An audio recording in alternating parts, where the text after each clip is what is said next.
Very importantly, I'm hereby directing the Department of Defense and Pentagon to immediately begin the process necessary to establish a Space Force as the sixth branch of the armed forces. That's a big statement. That is a big statement. Hello everybody, Ross Madden here. Welcome to the show. Today we are talking about Donald Trump's new Space Force. On June 18th, 2018, Donald Trump announced that he's going to have his new Space Force. We're going to have new space regulations, and he gives a hint about some space monopolies between some big military-industrial complex companies that we need to keep an eye on and maybe break up. Let's dive in. In the beginning of Trump's speech, he takes that time to thank people. He thanks his senators, he thanks his generals, and he thanks some CEOs from the military-industrial complex, including Dennis Muhlenberg, there's a German name for you, from Boeing. He's the CEO of Boeing. And then he gives a hint about a Boeing-Lockheed alliance that we may need to keep an eye out for, because this could be talking about a secret space major monopoly.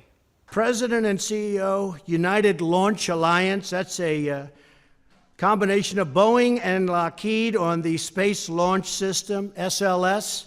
I don't like when Boeing and Lockheed get together because the pricing only goes up, but that's okay. In this case, I don't know. I don't love that stuff. We're going to have to talk about that. You're joining those two companies. Oh boy, look at Dennis. Dennis is so happy.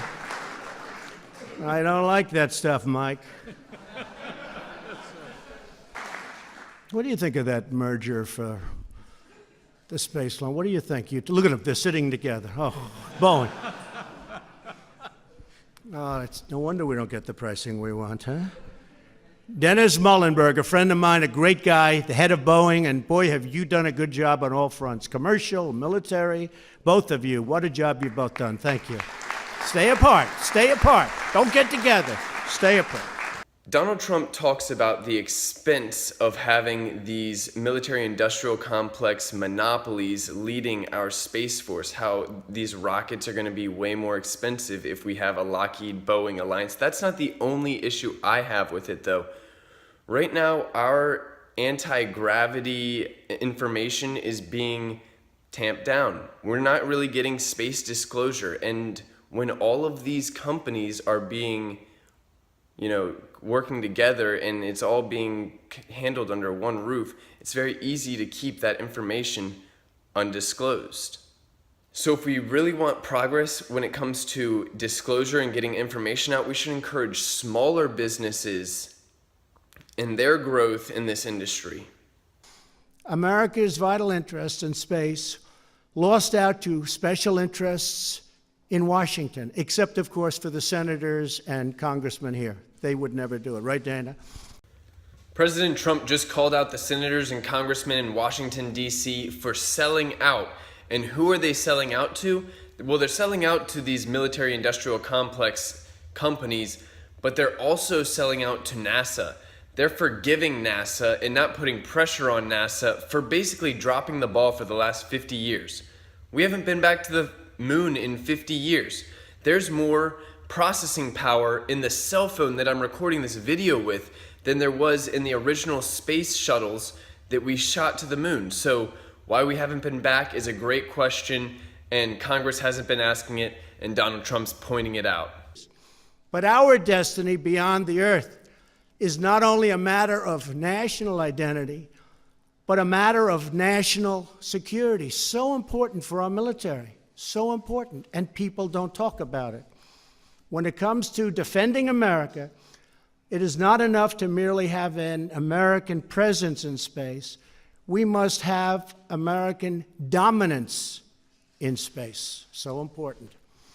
Very importantly, I'm hereby directing the Department of Defense and Pentagon to immediately begin the process necessary to establish a Space Force as the sixth branch of the armed forces. That's a big statement.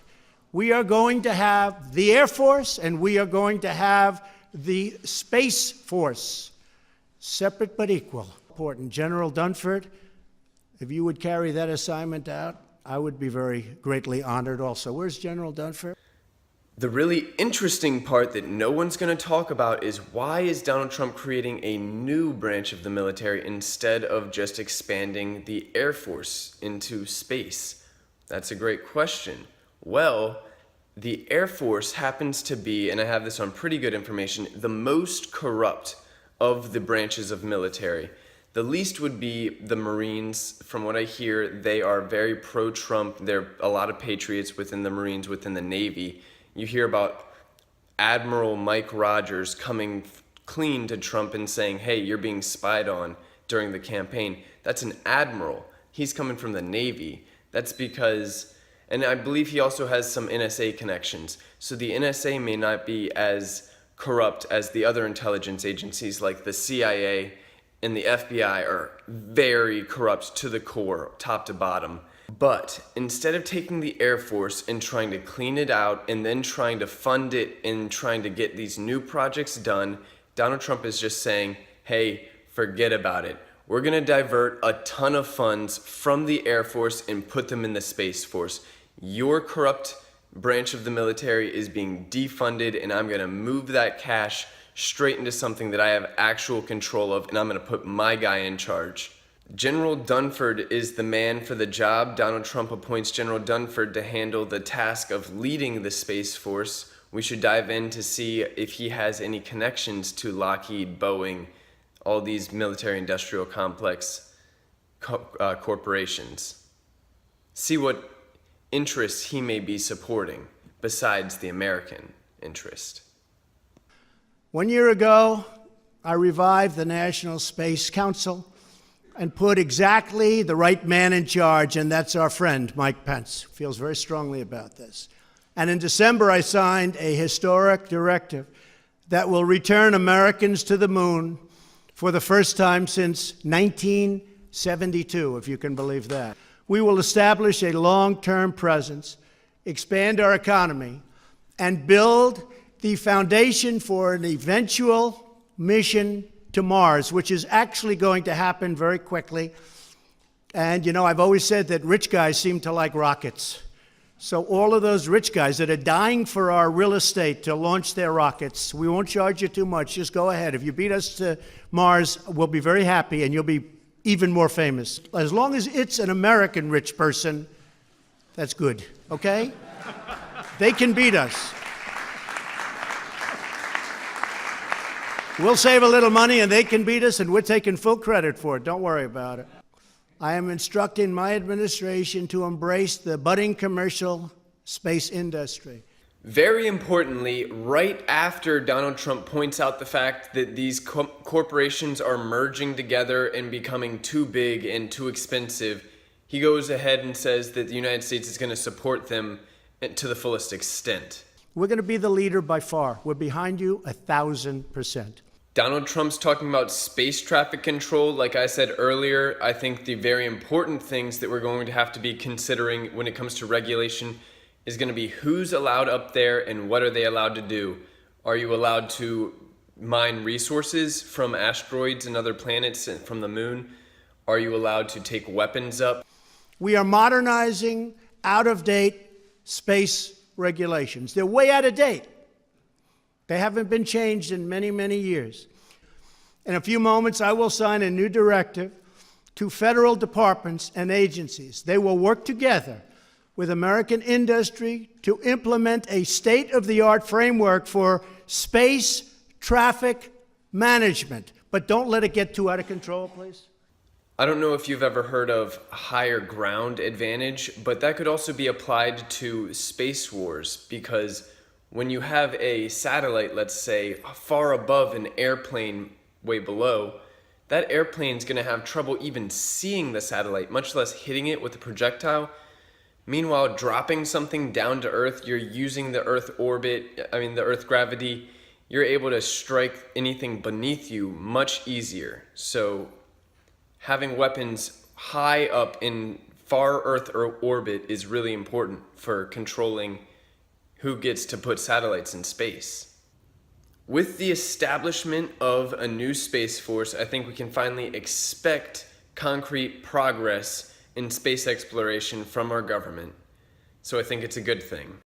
The one thing I think we have to look out for is corporate monopolies teaming up with government to form a fascist alliance. Just the last couple months, we've seen the merger of AT&T be approved. Boeing and Lockheed has this alliance. Bayer Monsanto merged, and Microsoft just bought GitHub, so they're getting into the open source industry. There's a lot of companies that are buying up smaller companies. So keep your ear to the ground when it comes to mergers in the news and bigger companies buying smaller companies out. Please visit exposethedeepstate.com, where I try to expose the deep state and give you some real news. And I also sell bumper stickers there. I sell one FBI I'm with her bumper sticker at the bumper sticker store, which you should check out and support my work if you want to. That's going to do it. Thank you so much for watching. Have a great, great day.